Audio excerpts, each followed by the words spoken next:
Look at that trash though.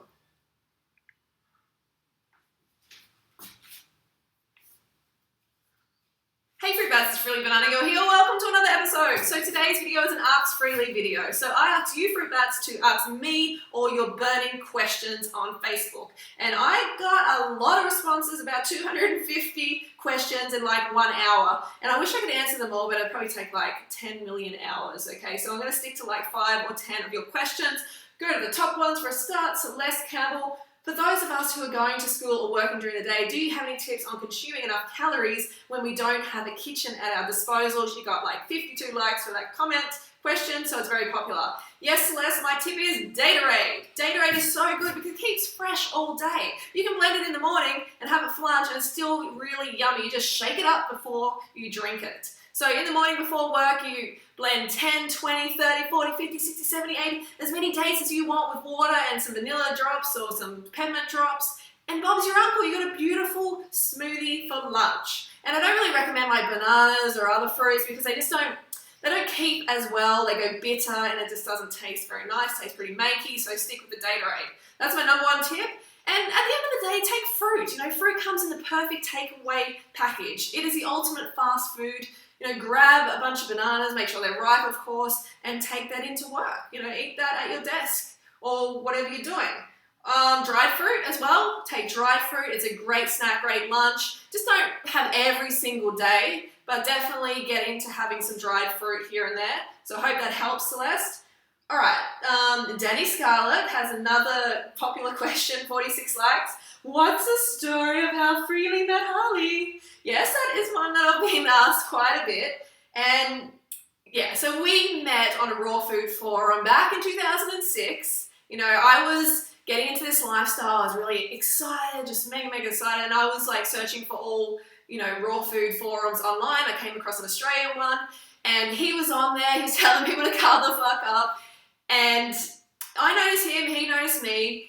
And we eventually got together. It took like about 1.5 years of being buddies. I remember he came to Sydney where I was living. He was living in Adelaide and he stayed with me for like 2 weeks. That was the first time we met, but he stayed in my like room basically for 2 weeks. I remember when he came to the door, I was like, and I opened the door. The first time I met him, he was wearing what I call the vegan condom, which is like the tight cycling outfit that you see guys like in the Tour de France wear. And I'm like, what is he wearing? I was so oblivious to cycling. I had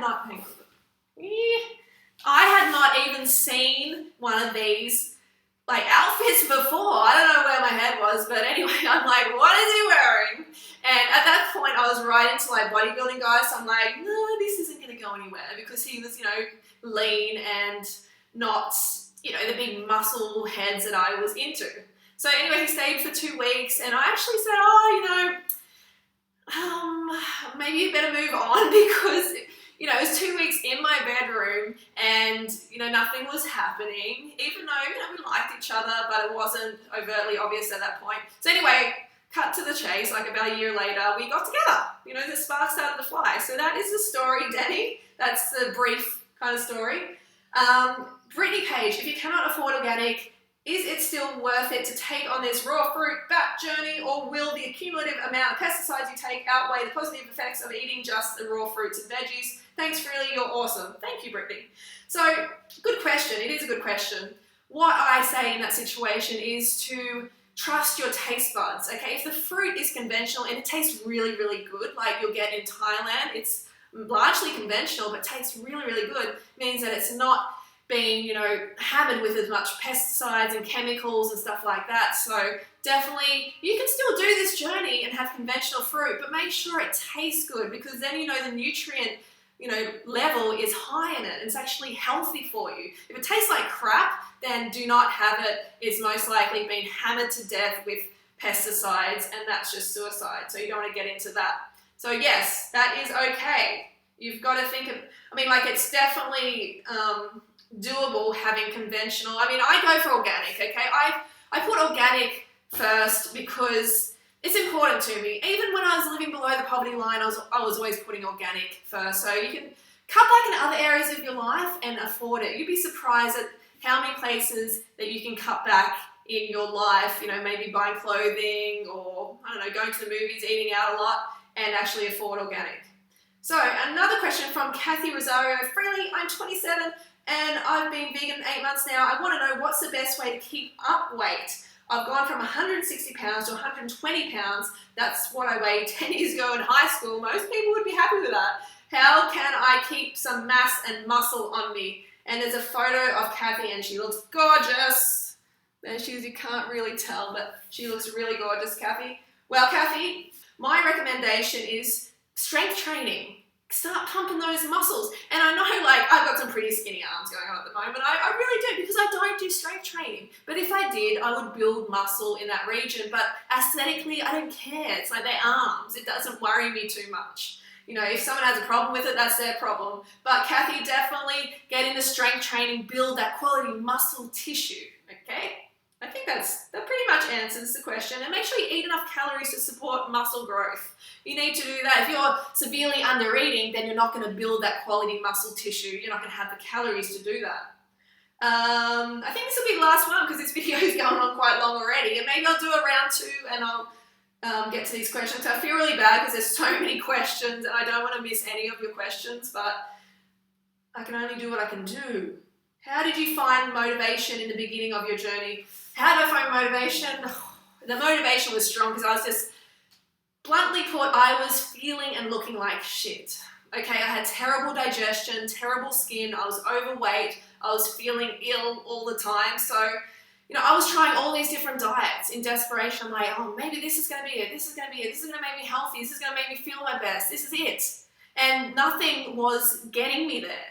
But so when I found this lifestyle and I could eat as much fruit as I care for, I could eat as much carbs, I was ecstatic because I'd always been on this low candida, you know, no fruit diet, which was just driving me insane. So when I found out this lifestyle, you know, was unlimited calories and I could get lean eventually and feel my best and all of that, then it just made sense. So that was the motivation. The motivation was feeling and looking like crap. And I know a lot of you have that as a motivation as well. What's your number 1 tip for someone switching to a vegan lifestyle for the first time? Number 1 tip for switching to vegan lifestyle is to educate yourself. Okay, I've got a number of videos on, you know, why you shouldn't drink milk and why you shouldn't eat eggs. Watch Earthlings. Definitely watch Earthlings. That is a powerful, powerful video. I'll put a link in the description below. Remind me if I forget. You know, just really educate yourself on why you're doing this. Because when you stack up the reasons why you should go vegan and stay vegan, then it's easier to stay on board. And of course, carve the fuck up. You gotta carve the fuck up, okay? Because you can have all the like conviction in the world, but if you're constantly starving yourself of nutrition, like you're just not eating enough over and over again, you're gonna start to question the lifestyle. You will. It doesn't matter how much conviction you have. This is going. You will start to question the lifestyle. So cut the fuck up, educate yourself, and, you know, find a community around you or form a community, start it. And you'll have support as well. And go to the rawtill4.com forum and start your 30-day journal there daily because there's support in the group. All right, I think that is it for now. I'm sorry I couldn't answer all your questions. I hope that helped. And that's it. I'm going to get on with my day. I hope that is helpful. So don't forget to go fruit or root yourself, and I will see you soon.